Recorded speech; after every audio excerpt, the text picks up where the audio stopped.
ಮಧೂರು ಗಣಪತಿ ದೇವರ ಅನುಗ್ರಹವನ್ನು ಬೇಡುತ್ತಾ ವೇದಿಕೆಯ ಮೇಲಿರುವಂಥ ಎಲ್ಲ ಯತಿವರ್ಯರ ಆಶೀರ್ವಾದವನ್ನು ಬೇಡುತ್ತಾ ವೇದಿಕೆಯ ಮೇಲಿರುವಂಥ ಎಲ್ಲ ಗಣ್ಯಾದಿ ಗಣ್ಯರೇ ಒಬ್ಬೊಬ್ಬರ ಹೆಸರು ಹೇಳಲಿಕ್ಕೆ ಹೋಗುವುದಿಲ್ಲ, ಯಾಕಂದರೆ ತುಂಬ ಜನ ಇನ್ನು ಮಾತಾಡಲಿಕ್ಕಿದೆ. ವೇದಿಕೆಯ ಎದುರುಗಡೆ ಇರುವಂಥ ಎಲ್ಲ ಭಕ್ತಾಭಿಮಾನಿ ಬಂಧುಗಳೇ, ಮಾಧ್ಯಮದ ಮಿತ್ರರೇ, ನಾವೇನು ಹೆಚ್ಚೇನು ಮಾತಾಡಲಿಕ್ಕಿಲ್ಲ. ಯಾಕಂತ ಹೇಳಿದ್ರೆ ಈಗ ತಾನೇ ಸ್ವಾಮೀಜಿಯವರು ಧರ್ಮದ ಬಗ್ಗೆ ಎಲ್ಲ ವಿಚಾರಗಳನ್ನು ಹೇಳಿದ್ದಾರೆ.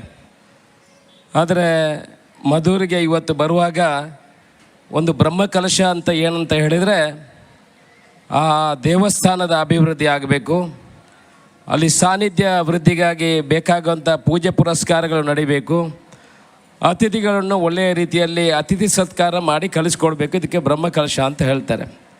ಇಡೀ ಇವತ್ತು ಊರಿಗೆ ಅಲಂಕಾರ ಮಾಡಿ ಒಳ್ಳೆಯ ದೇವಸ್ಥಾನವನ್ನು ನಿರ್ಮಾಣ ಮಾಡಿ ಅಲ್ಲಿ ಸಾನ್ನಿಧ್ಯಕ್ಕೋಸ್ಕರ ಎಲ್ಲ ಪೂಜೆ ಪುರಸ್ಕಾರಗಳನ್ನೆಲ್ಲ ಮಾಡುವಂಥ ತಯಾರಿ ಮಾಡಿ ಇವತ್ತು ಎಲ್ಲರಿಗೂ ಒಳ್ಳೆಯ ರೀತಿಯ ಅತಿಥಿ ಸತ್ಕಾರ ಮಾಡಿ ಇಡೀ ವಿಶ್ವಕ್ಕೆ, ಬಹುಶಃ ಈಗ ದುಬೈಯಲ್ಲೂ ಇದ್ದಾರೆ, ಇಡೀ ಕರ್ನಾಟಕದವರು ಇದ್ದಾರೆ, ಇಡೀ ದೇಶದಲ್ಲಿ ಇದ್ದವರು ಇಲ್ಲಿ ಬರುವಂಥ ಮಾಡಿದಂಥ ಎಲ್ಲ ಕಮಿಟಿಯವರಿಗೆ ಮತ್ತು ಇಲ್ಲಿರುವಂಥ ಕಾರ್ಯಕರ್ತರಿಗೆ ನಾನು ಅಭಿನಂದನೆಯನ್ನು ಹೇಳಲಿಕ್ಕೆ ಇಚ್ಛೆ ಪಡ್ತಾ ಇದ್ದೇನೆ. ಧರ್ಮದ ಬಗ್ಗೆ ನಾನು ಹೆಚ್ಚೇನು ಹೇಳಲಿಕ್ಕೆ ಹೋಗೋದಿಲ್ಲ. ದೇವರಿಗೆ ನಾವು ಎಲ್ಲಿ ಹೋದರೂ ನಮ್ಮ ಧರ್ಮ ಅಂತ ಹೇಳ್ತೇವೆ. ದೇವರ ಬಗ್ಗೆ ಎಲ್ಲರೂ ಹೋದರೂ ಕಾಣಿಕೆಯನ್ನು ಹಾಕಿವಿ, ಖರ್ಚು ಮಾಡ್ತೇವೆ. ಆದರೆ ದೇವರು ಇದ್ದಾರಾ ಇಲ್ವೋ ಅಂತ ಯಾರಿಗೂ ಗೊತ್ತಿಲ್ಲ. ನಾನು ಹೋದಲ್ಲೆಲ್ಲ ಹೇಳಲಿಕ್ಕೆ ಉಂಟು, ದೇವರು ಇದ್ದಾನ ಇಲ್ವಾ, ಮೂರ್ತಿ ಒಂದು ದೇವಸ್ಥಾನದ ಗರ್ಭಗುಡಿಯಲ್ಲಿ ಒಳಗಡೆ ಇರ್ತದೆ, ಕೈ ಮುಗಿತೇವೆ, ದೇವರು ಕಂಡವರು ಯಾರೂ ಇಲ್ಲ, ಖರ್ಚು ಮಾಡ್ತೇವೆ. ಪ್ರಶ್ನೆ ನಮ್ಮ ಎಲ್ಲರ ಮನಸ್ಸಿನಲ್ಲಿ ಇದೆ. ನನ್ನ ಪ್ರಕಾರ ದೇವರು ಇದ್ದಾರೆ ಅಂತ ಯಾಕೆ ಹೇಳ್ತೇನೆ ಅಂತ ಹೇಳಿದರೆ, ಆ ಸೃಷ್ಟಿ ಮಾಡುವಂಥದ್ದು, ಒಬ್ಬ ಮನುಷ್ಯನಿಗೆ ಜನ್ಮ ಕೊಡುವಂಥದ್ದು, ಗಾಳಿ ನೀರು ಮಳೆ ಯಾಕೆ ಬರ್ತದೆ, ಮೇ ತಿಂಗಳಲ್ಲೇ ಬರ್ತದೆ, ಒಂದು ತಿಂಗಳು ಆ ಕಡೆ ಈ ಕಡೆ ಬರ್ತದೆ.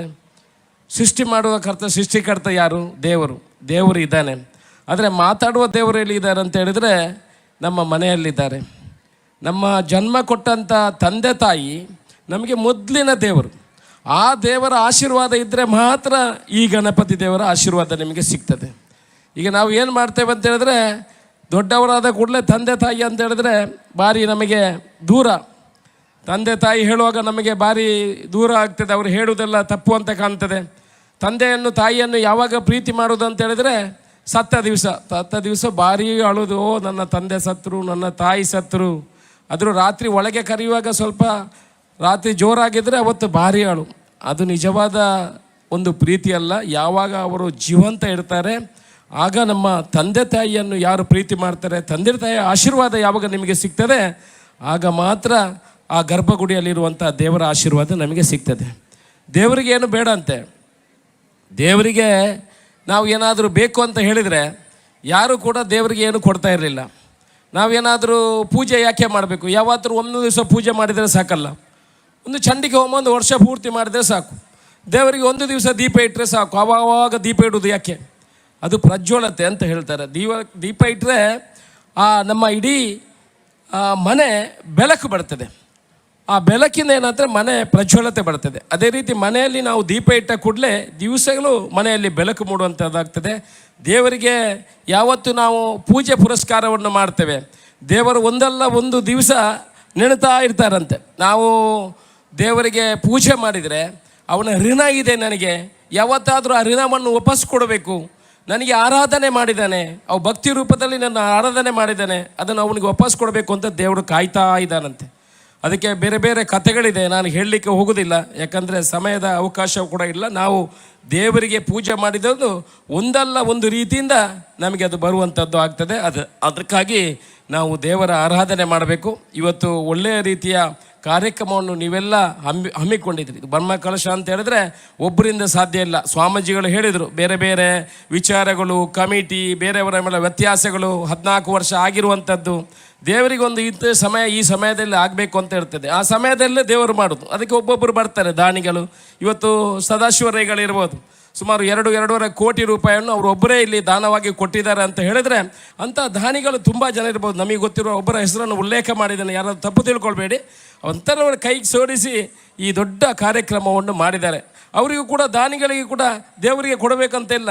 ಅವರಿಗೆ ಇನ್ನೊಂದು 4 ಕಾರ್ ಹಿಡ್ಕೊಂಡು ಆರಾಮವಾಗಿ ತಿರುಗ್ಬೋದು. ಆದರೆ ಈ ಧರ್ಮ ಬೇಕು. ನಮ್ಮಲ್ಲಿ ಭಾಷಣ ಕೊಡೋವರೇ ಧರ್ಮ ಜಾಸ್ತಿ ಆಗಿದೆ. ನಮ್ಮ ಧರ್ಮದ ಬಗ್ಗೆ, ಹಿಂದೂ ಧರ್ಮದಲ್ಲಿ ಧರ್ಮಕ್ಕೆ ಚಿಂತನೆ ಮಾಡುವವರು ಕಡಿಮೆ ಆಗಿದೆ. ನಮ್ಮಲ್ಲಿ ಎಷ್ಟೋ ಜನರಿಗೆ ಈಗಲೂ ಬ್ರಹ್ಮಾರ್ಪಣೆ ಬಿಡ್ಲಿಕ್ಕೆ ಗೊತ್ತಿಲ್ಲ. ಕೇಳಿ ಅಂತೆ, ಎಷ್ಟು ಜನ ಭಗವದ್ಗೀತೆಯನ್ನು ನನ್ನನ್ನು ಸೇರಿ ಎದುರುಗಡೆ ಕೀತವರ್ಗ ಕೇಳಿ ಭಗವದ್ಗೀತೆಯನ್ನು ಎಷ್ಟು ಜನ ಓದಿದ್ದಾರೆ ಅಂತ. ನೀವು ವಾಪಸ್ಸು ಪ್ರಶ್ನೆ ಕೇಳಿದರೆ ನನಗೂ ಕೂಡ ಪೂರ್ತಿ ಗೊತ್ತಿಲ್ಲ. ಭಗವದ್ಗೀತೆ ಓದಿದವರೇ ಕಡಿಮೆ. ನಿಮಗೆ ಎಷ್ಟು ಗೊತ್ತಿರ್ಬೋದು ಅಂತ ಹೇಳಿದ್ರೆ, ಈ ದೇಶದಲ್ಲಿ, ವಿಶ್ವದಲ್ಲಿ ಬೈಬಲ್ ಎಷ್ಟು ಸೇಲ್ ಆಗಿದೆ ಗೊತ್ತಾ ನಿಮಗೆ? 65,000 ಕೋಟಿ ಸೇಲ್ ಆಗಿದೆ. ಕುರಾನ್ ಎಷ್ಟು ಸೇಲ್ ಆಗಿದೆ ಗೊತ್ತಾ?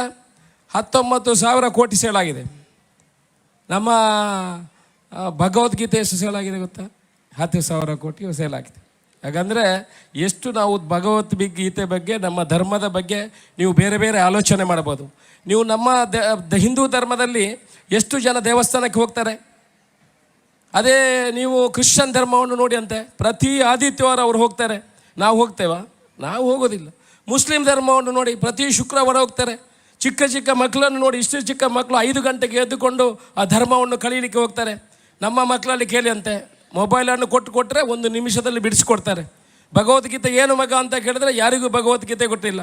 60-70 ವರ್ಷದವರಿಗೆ ಬ್ರಹ್ಮಾರ್ಪಣೆ ಬಿಡ್ಲಿಕ್ಕೆ ಕೊಟ್ಟಲ್ಲ. ಭಟ್ರು ಹೇಳಬೇಕು, ತೀರ್ಥ ಇಟ್ಟಿದ್ದೀನಿ, ಹೂವು ಹಾಕಿದ್ದೀನಿ, ತುಳಸಿ ಇಟ್ಟಿದ್ದೀನಿ, ನೀರು ಬಿಡು, ಆನಂತರ ಹೂವನ್ನು ಕೆಳಗೆ ಬಿಡು, ತುಳಸಿ ಒಳಗೆ ಮೇಲೆ ಇಡು, ಆ ಹೂವನ್ನು ತೆಗೆದು ಹೆಂಡತಿಗೆ ಕೊಡು. ಇದನ್ನೆಲ್ಲ ಹೇಳಿದ ಮೇಲೆ 60 ವರ್ಷ. ಯಾರಾದರೂ ಅದು ಒಂದು ಇದು ಮಾಡ್ತಾರೆ, ಕುಂಕುಮಾರ್ಚನೆ ಮಾಡ್ತಾರೆ. ಆಗ ಭಟ್ರು ಕೇಳ್ತಾರೆ, ಇಂಚಿನ ಜಾತ ಕಡೆ ಇಂಚಿನ ಉಂಟಂತ. ಆಗ ತಾಯಿ ಹಿಂದಿಂದ ಹೇಳೋದು, ಅವಳದು ಕೃತಿಕ ನಕ್ಷತ್ರ, ವೃಷಭ ರಾಶಿ. ನಾವನ್ನ ಬಿಡುವುದಿಲ್ಲ ಅವ್ರಿಗೆ ಕಳಿಸ್ಲಿಕ್ಕೆ. ನಾವು ಬಿಡುವಂಥ ವ್ಯವಸ್ಥೆ ಮಾಡಬೇಕು. ನಿಮ್ಮ ಮಕ್ಕಳು ಅವರ ಕುಲ ಗೋತ್ರಗಳನ್ನು ಅವರನ್ನು ಹೇಳುವಂಥ ಕೆಲಸಗಳನ್ನು ನಾವು ಹೇಳ್ಕೊಡ್ಬೇಕು. ಎಲ್ಲಿ ನಾವು ಸ್ವಾಮೀಜಿಯವರು ಹೇಳಿದರು, ಎಲ್ಲಿ ಕರ್ಕೊಂಡು ಹೋಗ್ತೀವಿ ಮಕ್ಕಳನ್ನು, ಅವರೆಲ್ಲ ಮನೆಯಲ್ಲಿ ಕೂತ್ಕೊಂಡು ಆರಾಮ ಮೊಬೈಲಲ್ಲಿ ಇರ್ತಾರೆ. ನಾವು ನಮ್ಮಷ್ಟಕ್ಕೆ ಆರಾಮ ಹೋಗ್ತಾ ಇರ್ತೇವೆ. ಅದಕ್ಕೆ ನಮ್ಮ ಹಿಂದೂ ಧರ್ಮದ ಬಗ್ಗೆ ನಾವು ನಮ್ಮ ಮಕ್ಕಳಿಗೆ ಹೇಳಿಕೊಡುವಂಥದ್ದಾಗಬೇಕು. ಭಾಷಣದಲ್ಲಿ ನಮ್ಮ ರಾಜಕೀಯದವರು ಬಾಕಿ ಎಲ್ಲ ಭಾಷಣದಿಂದ ಏನಾಗೋದಿಲ್ಲ.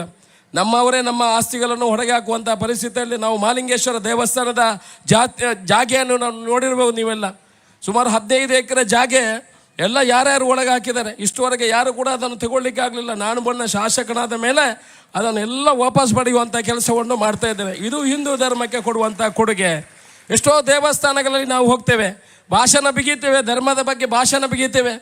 ಅವರ ಮಕ್ಕಳನ್ನು ಏನು ಮಾಡುವುದಿಲ್ಲ, ಇನ್ನೊಬ್ಬರ ಮಕ್ಕಳ ಬಗ್ಗೆ ಮಾತಾಡ್ತೇವೆ. ನಮ್ಮ ಕೊಡುಗೆ ಏನು ನಮ್ಮ ದೇವಸ್ಥಾನಗಳಿಗೆ? ನಾವಲ್ಲಿ ಹೋಗಿ ಗಟ್ಟಿ ತಿಂದು ಶಾಲ್ ಹಾಕ್ಕೊಂಡು ಬೊಂಡ ಹಿಡಿದು ಕೊಡ್ದು ಸೀದಾ ತಿರುಗಿ ಬರೋದಲ್ಲ. ನಮ್ಮ ಕೊಡುಗೆಗಳನ್ನು ಆ ದೇವಸ್ಥಾನಗಳಿಗೆ ಕೊಡುವಂಥದ್ದಾಗಬೇಕು. ನಮ್ಮ ರಾಜಕೀಯದವ್ರು ಏನು ಮಾಡೋದು? ಭಾಷಣ ಬಿಗಿಯುವುದು, ಧರ್ಮದ ಬಗ್ಗೆ ಇಕ್ಕಟ್ಟು ಮಾಡೋದು, ಆನಂತರ ನಮ್ಮ ಧರ್ಮದ ಬಗ್ಗೆ ಬೋಧನೆಗಳನ್ನು ಕೊಡುವಂಥದ್ದು. ನಾನು ಸರಿ ಇದ್ದರೆ ಮಾತ್ರ ನಮ್ಮ ಧರ್ಮ ಸರಿ ಆಗಲಿಕ್ಕೆ ಸಾಧ್ಯ. ನಮ್ಮ ಧರ್ಮಕ್ಕೆ ನಮ್ಮ ಕೊಡುಗೆಗಳು ಏನಿದೆ? ನಮ್ಮ ಧರ್ಮ ಇನ್ನಷ್ಟು ಮೇಲೆ ಬರುವಂಥ ವಿಚಾರಗಳಿದೆ. ಇವತ್ತು ಇಷ್ಟು ಜನ ಇಲ್ಲಿ ಸೇರಿ, ಕಾರ್ಯಕರ್ತರೆಲ್ಲ ಸೇರಿ ಈ ರೀತಿಯ ಒಂದು ಒಳ್ಳೆಯ ಕಾರ್ಯಕ್ರಮವನ್ನು ಮಾಡಿದ್ದೀರಿ. ಇದನ್ನು ಉಳಿಸುವಂಥ ಕೆಲಸ ಮಾಡಬೇಕು. ಯಾರೋ ಒಬ್ಬನ ಕೈಯಿಂದ ಆಗುವಂತಲ್ಲ. ದೇವರು ಎಲ್ಲಿ ಕೂಡ ಸೃಷ್ಟಿ ಮಾಡ್ತಾರೆ. ನಾನೊಂದು 8-9 ದೇವಸ್ಥಾನಗಳ ಬ್ರಹ್ಮಕಲಶ ಮಾಡಿದ್ದೀನಿ. ಅಲ್ಲಿ ಬ್ರಹ್ಮಕಲಶ ಮಾಡುವಾಗ ಸುಮಾರು ಅತಿಥಿಗಳು ಬರ್ತಾರೆ. ದೇವಸ್ಥಾನ ಭಾರಿ ಚೆನ್ನಾಗಿ ಆಗ್ತಾನೆ, ನಾನು ಅದನ್ನು ತೂವನೇರ ಏರುಳ್ಳೇರ ಅಂತ ಒಂದು ಪ್ರಶ್ನೆ ಬಿಗಿದು ಹೋಗ್ತಾರೆ. ನಾವೀಗ ಬಂದು ಇಲ್ಲಿ ಹೋಗೋದು 10-15 ನಿಮಿಷಕ್ಕೆ. ಇಲ್ಲಿ ಬೇಕಾದವರು ಇಡೀ ವರ್ಷ 14 ವರ್ಷದಿಂದ ಬೆವರು ಸುರಿಸಿ ಕೆಲಸ ಮಾಡಿದವರು ನೀವು. ನಾವು ಏನಲ್ಲ, ನಾವೀಗ 5 ನಿಮಿಷ ಅಲ್ಲಿ ಮಾತಾಡಿ ಇನ್ನು ನೆಕ್ಸ್ಟ್ ಬೆಳ್ತಂಗಡಲ್ಲಿ ಕಂಬಳ ಇದೆ, ಅಲ್ಲಿ ಹೋಗಿ ಮಾತಾಡ್ಲಿಕ್ಕೆ ಹೋಗುದು. ಆದರೆ ಇಲ್ಲಿ ಯಾವ ರೀತಿ ಮಾಡ್ತಾರೆ ಅಂತ ಹೇಳಿದ್ರೆ ಇದು ಮುಖ್ಯ. ದೇವರು ಒಂದು ಖಂಡಿತ ಎಲ್ಲ ಕಡೆ ಸೃಷ್ಟಿ ಮಾಡ್ತಾರೆ. ನಾವೀಗ ಎಷ್ಟು ದೇವಸ್ಥಾನ ಜೀರ್ಣೋದ್ಧಾರ ಮಾಡಿದರೂ ಇನ್ನೊಬ್ಬನಲ್ಲಿ ತರುವಂಥ ಕೆಲಸ ದೇವರು ಮಾಡ್ತಾರೆ. ಅದೊಂದು ಸೃಷ್ಟಿ ಅದರಷ್ಟಕ್ಕೆ ಹೋಗ್ತಾ ಇರ್ತದೆ. ಅದರಿಂದ ಧರ್ಮ ಎಲ್ಲೂ ಕಡಿಮೆ ಆಗುವುದಿಲ್ಲ, ಧರ್ಮ ಬೆಳೀತಾ ಹೋಗ್ತದೆ. ಈ ಹಿಂದೆ ಆಗದಂಥ ಜೀರ್ಣೋದ್ಧಾರಗಳು ನಮ್ಮ ಹಿಂದೂ ಸಂಸ್ಕೃತಿಯಲ್ಲಿ ಬೆಳೀತಾ ಹೋಗ್ತದೆ. ಆ ರೀತಿ ಎಲ್ಲ ಕೆಲಸಗಳು ಆಗ್ತದೆ. ಇನ್ನೇನು ಹೆಚ್ಚೇನು ನಾನು ಮಾತಾಡಲಿಕ್ಕೆ ಹೋಗೋದಿಲ್ಲ. ಒಳ್ಳೆಯ ಕಾರ್ಯಕ್ರಮ, ಒಳ್ಳೆಯ ಕೆಲಸ. ಈ ದೇವಸ್ಥಾನಕ್ಕೆ ಇಷ್ಟು ವರ್ಷದಲ್ಲಿ ಕೆಲವರು ಹೆಚ್ಚಾಗಿ ದಾನಿ ಕೊಟ್ಟಿರ್ಬೋದು, ಕೆಲವು ಏನು ದೇಣಿಗೆ ಕೊಟ್ಟಿರಲಿಕ್ಕಿಲ್ಲ. ಆದರೆ ಅವರ ಜೀವದ ಆ ಬೆವರು ಈ ಪುಣ್ಯದ ಮಣ್ಣಿಗೆ ಬುದ್ಧಿರ್ಬೋದು. ಆ ಅಷ್ಟಬಂಧ ಏನಿದೆ ಅದೆಲ್ಲ ಆ ನಿಮ್ಮ ಬೆವರು ಮತ್ತು ನೀವು ಕೊಟ್ಟಂಥ ದೇಣಿಗೆ ಆಗಿ ಆ ಗಣಪತಿಗೆ ಸಮರ್ಪಣೆ ಆಗಲಿ. ಇಲ್ಲಿರುವಂಥ ಎಲ್ಲ ಜನರ ಭಕ್ತಾದಿಗಳ ಇಷ್ಟಾರ್ಥ ಸಿದ್ಧಿ ಆಗಲಿ ಅಂತ ನಾನು ದೇವರ ಹತ್ರ ಬೇಡ್ಕೊಳ್ತಾ, ನನಗೂ ಕೂಡ ಇಲ್ಲಿ ಮಾತಾಡಲಿಕ್ಕೆ ಅವಕಾಶ ಕೊಟ್ಟಂತ ನಿಮಗೆಲ್ಲ ತಲೆ ತಗ್ಗಿಸಿ ವಂದಿಸಿ ನನ್ನ ಮಾತನ್ನು ಮುಗಿಸ್ತೇನೆ. ಜೈ ಹಿಂದ್. ಒಮ್ಮೆ ಜೈಕಾರ ಹಾಕೋಣ, ಹೇಗೆ? ಗೋವಿಂದ ಪಾಡ್ಕೋಣ.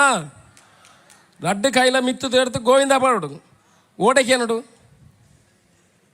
ಕುಡ್ಲಾಗ ಸಮುದ್ರದ ಬರೀ ಕಂಚಿಗೆ ಪನ್ನ ಶನಿ ಪೂರ ದೂರ ಆಪುಣಿಗೆ, ಎಲ್ಲಿ ಶನಿ ಕುಳಿತನ ಪೂರ ಹಂಚಿ ಹೋಪಗೆ.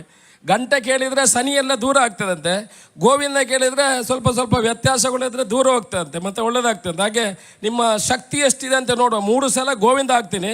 2 ಕೈ ಮೇಲೆ ಎತ್ತಿ ಆದಷ್ಟು ಜೋರಾಗಿ ಗೋವಿಂದ ಹಾಕಿ. ಮಧುರು ಶ್ರೀ ಗಣಪತಿ ದೇವರ ಪಾದಾರವಿಂದಕ್ಕೆ ಗೋವಿಂದಾರಿ ಗೋವಿಂದ. ಮಧುರು ಶ್ರೀ ಗಣಪತಿ ದೇವರ ಪಾದಾರವಿಂದಕ್ಕೆ ಗೋವಿಂದಾರಿ ಗೋವಿಂದ. ಸಾಕ? ಇಷ್ಟೇನ ದಮ್ಮು ನಿಮ್ಮದು? ಈಗ ಫೈನಲ್ ಒಂದು ಜೋರಾಗಿ ಕೇಳಬೇಕು. ಮಧುರು ಶ್ರೀ ಗಣಪತಿ ದೇವರ ಪಾದಾರವಿಂದಕ್ಕೆ ಗೋವಿಂದಾರಿ ಗೋವಿಂದ ಗೋವಿಂದ. ಸುದ್ದಿ ಚಾನಲ್, ಕ್ಷಣ ಕ್ಷಣದ ಸುದ್ದಿಗಾಗಿ. ಅತ್ತೆ, ಇದು ನನ್ನ ಬರ್ಡೇ ಗಿಫ್ಟು. ಇದೆಲ್ಲ ಜೀವನದಲ್ಲಿ ನನಗೋಸ್ಕರ ತಗೊಂಡ್ಬಂದಿದ್ದಾರೆ. ನಿನ್ ಮೇಲೆ ತುಂಬಾ ಚೆನ್ನಾಗಿ ಕಾಣುತ್ತೆ. ಇದು ತುಂಬಾ ಚೆನ್ನಾಗಿದೆ ಅಲ್ವಾ? ತುಂಬಾ ಚೆನ್ನಾಗಿದೆ.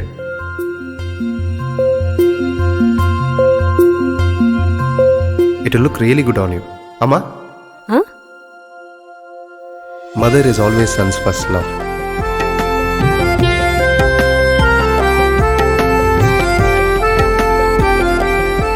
ಪ್ರತಿ ಪೀಳಿಗೆಯ ಪ್ರೀತಿಯ ಮಳಿಗೆ GL ಆಚಾರ್ಯ ಜುವೆಲ್ಲರ್ಸ್.